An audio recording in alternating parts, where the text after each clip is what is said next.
In today's video, I'm going to teach you how to export a Miro board as a PDF. Whether you're using Miro for brainstorming, project planning, or visual collaboration, exporting your board as a PDF is a handy way to share your work or keep a permanent record.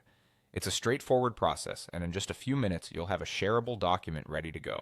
To get started, open your web browser and navigate to Miro.com. Once there, you'll need to log into your account. If you haven't signed in yet, you'll find the sign in option prominently displayed. You can use your email or continue with an existing account such as Google or Microsoft to log in smoothly. This flexibility makes accessing your boards convenient, no matter which authentication method suits you best. After logging in, you'll land on your dashboard. Here lies the heart of your Miro workspace. From this dashboard, you'll want to select an existing board that you wish to export. In case you don't have any boards created yet, don't worry. You can quickly make a new one specifically for this task. But assuming you have your board ready, click on it to open and view its contents.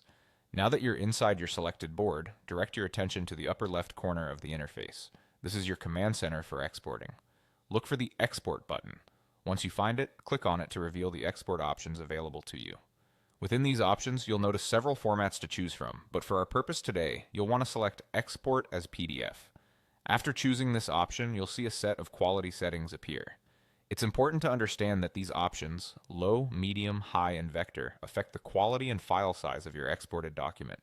For instance, if you need a quick review copy, a low or medium setting may suffice. However, if you're aiming for print quality or a presentation-ready file, consider selecting higher vector for optimal results. Once you've determined the quality setting that best meets your needs, it's time to proceed by clicking the Export button. This action will trigger the PDF rendering process, and in just a moment, your newly exported PDF document will begin downloading directly to your device. Keep an eye on your Downloads folder or wherever your browser saves files by default, so you can easily access it once the download completes.